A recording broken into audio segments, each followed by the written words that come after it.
compliqué d'arriver à fixer la méthode parce que, et on peut le comprendre, l'État a pas mal hésité entre différentes approches. Aujourd'hui, la méthode est fixée et donc nous permet de dérouler les choses. Je le dis tout de suite parce que j'ai vu parfois des absurdités qui sont sorties. Alors, je comprends que, comme c'est quand même assez compliqué à suivre et qu'il y a eu différentes positions de l'État, il y a pu y avoir des erreurs. Mais le contrat de plan État-région, évidemment, n'a pas été signé. Et là, ce qu'on fait, c'est qu'on lance la méthode de concertation qui doit aboutir à la signature du contrat de plan État-région pour la fin de l'année. En gros, d'abord, qu'est-ce qui s'est passé ? L'État a hésité entre différentes positions. Est-ce qu'il mettait le plan de relance dans le contrat de plan État-région ? Est-ce qu'il signait très vite le contrat de plan État-région ? Est-ce qu'au contraire, il le repoussait ? Est-ce que les infrastructures étaient dedans ou non ? Il y a eu des hésitations et que je peux comprendre dans une période de crise, pas facile de faire les bons choix, et donc il y a eu des changements de pied successifs. Et puis globalement, le cadre s'est à peu près fixé sur la méthode suivante. On est bien sur un contrat de plan État-région qui va de 2021 à 2027. C'est 27, hein ? Oui. Dans ce cadre-là, l'État, pour aller plus vite et pour pouvoir injecter des sommes immédiatement, a sorti une partie dans le cadre du plan de relance, mais qui n'est pas le contrat de plan État-région. Et nous laisse, et j'y tenais moi, le temps d'une vraie concertation sur la partie qui est celle du contrat de plan État-région, supplémentaire, et qui va se dérouler entre maintenant et la fin de l'année 2021. Comment va se dérouler ce processus de concertation ? D'abord, il s'ouvre aujourd'hui. Le document qui vous est proposé est un document qui est purement destiné à stimuler l'intellectuel de tout le monde, et je dirais, pour reprendre la phrase de Montaigne, à ce qu'on se frotte la cervelle, et que ça nous permette d'avoir un débat qui est destiné à atterrir avant l'été sur la feuille stratégique. La feuille stratégique, c'est où est-ce qu'on veut amener notre région d'ici à 6 ans ? Quelles sont les grandes priorités, les grands axes qu'on souhaite adopter ? Je le dis tout de suite, le document qui pour moi là est sur la table est un document qui n'a pour moi d'autres vertus que d'enclencher la réflexion. Je pense qu'il est beaucoup trop technique, que ça manque un peu de vision et d'ampleur. Bon, c'est le document qui nous a été transmis par l'État. Très bien, ça donne une base de travail. Mais maintenant, on ouvre une concertation. Donc pour moi, ça n'est pas du tout le point d'arrivée, c'est juste le point de départ. Et derrière, il faut qu'on réfléchisse à comment est-ce qu'on voit notre région Auvergne-Rhône-Alpes, tous ensemble. Cette concertation, elle doit d'abord être menée avec tous les élus régionaux, tous les groupes. Elle doit être menée avec le Césaire, qui pour moi trouve sa pleine vocation dans cet exercice de projection et de réflexion autour du contrat de plan État-région. Et j'ai profondément besoin de l'implication du Césaire avec sa vocation de représentation des corps constitués de la société civile. Et derrière, ce que je souhaite, c'est qu'on puisse ouvrir plus largement une concertation avec tous les habitants de notre région. Les habitants, je dirais, élus, des habitants employeurs, des habitants salariés, des habitants associatifs et tout simplement des habitants qui vivent notre région au quotidien et qui ont envie de s'exprimer. Et donc, on va mobiliser les réseaux sociaux, comme le Premier ministre nous y incite, pour lancer une grande concertation. Il faut qu'on puisse organiser, alors sans doute pas des réunions vu la période, mais des séries de visios qui nous permettent d'avoir des remontées d'opinion et qu'on puisse faire des tests pour avoir tous en commun cette vision de où est-ce qu'on veut amener notre région dans les 6 ans qui viennent. Vous savez que je me méfie toujours un peu des études théoriques ou des Gosplan ou ce genre de choses. En revanche, quand c'est lié derrière à des financements concrets, ça a du sens.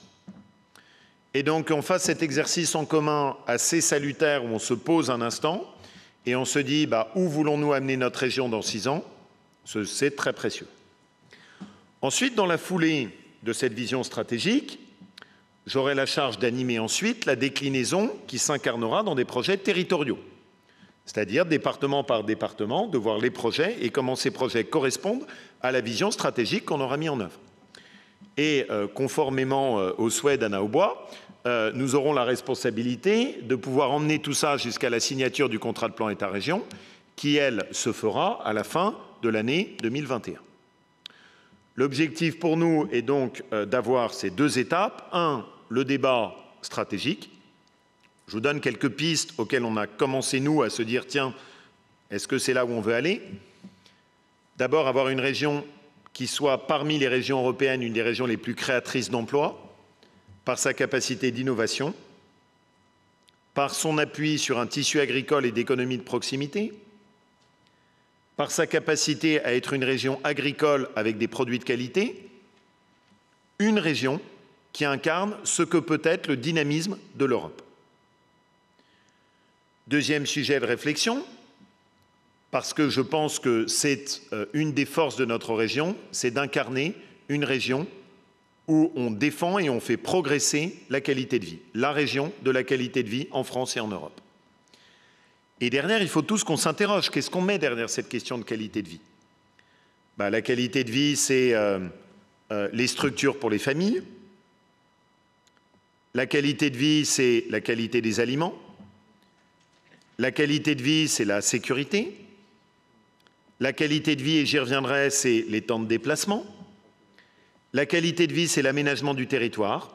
Une région dans laquelle on ne concentre pas toutes les richesses uniquement sur des métropoles et où on fait des déserts ruraux autour. C'est une région dans laquelle on est capable de veiller aussi bien sur la Maltaisine, le Vercors, la Bresse, que Lyon, Saint-Étienne, Grenoble ou Clermont-Ferrand. Et donc ça, c'est cette vision de la qualité de vie. Et puis, un grand défi, à mon avis, qu'il faut que notre région relève, dans le prolongement des échanges qu'on a eus, devenir la première région décarbonée d'Europe. Et c'est un défi qu'on peut atteindre et dans lequel on peut vraiment être un modèle, avec l'image de ce que peut être la première montagne durable au monde. Avec l'image d'un territoire où on fait travailler en commun, au lieu de les opposer, les territoires urbains et les territoires ruraux. Et où on offre l'image d'une capacité à la fois à être dynamique, innovant, reposant sur la science, la raison, le travail de l'innovation, et dans le respect de ce qu'est notre nature, nos paysages, nos traditions, notre histoire. Et au fond, l'idée, c'est que chacun en donnera une traduction qui sera différente. Mais c'est un vrai espace qui doit être un espace ouvert pour se projeter et se dire « Comment j'imagine ma région à 6 ans ? Qu'est-ce que j'ai envie de dire à mes enfants ? Qu'est-ce que j'ai envie de leur dire ?» Et de leur dire, au moment où vous rentrez dans la vie active, comment est-ce que je vois la région qu'on aura la responsabilité de vous transmettre? Et surtout, ce qu'il faut toujours qu'on ait en tête, c'est que ces exercices n'ont de sens que si ensuite ils s'ancrent dans la vie quotidienne, dans des choses qui sont concrètes. Derrière, ça se décline en projet d'infrastructure. Ça se décline dans des domaines qui doivent être des domaines d'excellence. Ça se décline, Yannick, dans des domaines de recherche sur lesquels on veut miser et être innovant. Ça se décline dans une certaine conception de ce que doit être notre éducation dans les lycées, Béatrice, pour pouvoir travailler sur une éducation qui permette de recréer un ascenseur social pour l'ensemble de notre région, là où, et c'est à mon avis un des problèmes majeurs de notre pays, l'ascenseur social est en train de se perdre dans l'appareil éducatif et ne fonctionne plus. Comment est-ce qu'on fait en sorte que les classes moyennes soient portées là-dedans? Comment est-ce qu'on fait de notre région un secteur de relocalisation de l'activité économique, là où tout pousse à ce qu'on produise n'importe où? Souvenez-vous à l'époque, les débats qui semblent maintenant bien lointains, quand je plaidais pour la préférence régionale et que tout le monde me tapait dessus. Aujourd'hui, qui viendrait contester qu'on a intérêt sur nos marchés publics à essayer de faire en sorte de pouvoir travailler avec des entreprises qui localisent leur production sur notre territoire? Et donc, c'est un peu toute cette réflexion qui va s'ouvrir. C'est donc un très grand sujet qui est devant nous. Alors évidemment, il se fait dans un climat qui est celui du contexte actuel, marqué par les difficultés liées au Covid, par les quelques enjeux que nous aurons, mais avec pour nous la vraie volonté d'enclencher un travail de continuité qui commence maintenant, qui se terminera à la fin de l'année et qui doit nous permettre de doter d'ambition notre région. Dans ce cadre-là, vous le savez, personnellement, j'étais très mécontent du CPER qui était le CPER initial que nous avions eu dans la région. et dont le montant était de 2,5 milliards d'euros pour la région qui est, en dehors de l'Île-de-France, la région la plus importante de notre pays. On a évoqué les fonds REACT-EU tout à l'heure. J'en profite. Notre région sera la première bénéficiaire des fonds européens, à la seule exception de l'Île-de-France. Et c'est comme ça que ça doit être. Eh bien, nous avons obtenu que les fonds liés à cette période 2021-2027 soient de 5,2 milliards d'euros, ce qui est considérable. C'est-à-dire que là où on était à 2,5 milliards d'euros, on passe à 5,2 milliards d'euros, ce qui est quand même un petit changement d'ampleur. Et le dernier élément, c'est que va s'ajouter à ça le fait qu'à partir de 2023, il y aura une nouvelle mouture sur les infrastructures, puisque l'État a souhaité qu'on finisse d'abord les projets d'infrastructures qui avaient été adoptés dans le plan infrastructure et qui, elles, s'achèvent en 2022. Et donc, 2023-2027, on aura un avenant au contrat de plan État-région qui devrait nous permettre de bénéficier d'argent supplémentaire. À mon goût, je ne vais pas vous dire que tout ça n'est pas un peu trop compliqué par rapport à ce que j'aurais préféré. Personnellement, j'aurais préféré que tout ça soit dans un seul paquet commun. Maintenant, l'objectif, vous savez que j'attache assez peu d'importance en soi au processus administratif. Ce qui compte pour les gens, c'est le résultat, le concret, ce qu'on arrive à sortir. Et c'est maintenant notre bataille. On a 5,2 milliards d'euros, c'est une somme considérable. C'est plus qu'un doublement que ce qu'on avait eu la dernière fois. Donc ce coup-ci, Auvergne-Rhône-Alpes est justement traité. Notre enjeu, c'est de transformer tout ça en choses intéressantes, concrètes et qui dessinent l'avenir de notre région. Et on aura ces deux phases. Première phase, discussion, qui nous permettent de discuter le plan stratégique. Et ensuite, deuxième phase, l'arrêt précis des projets concrets, département par département.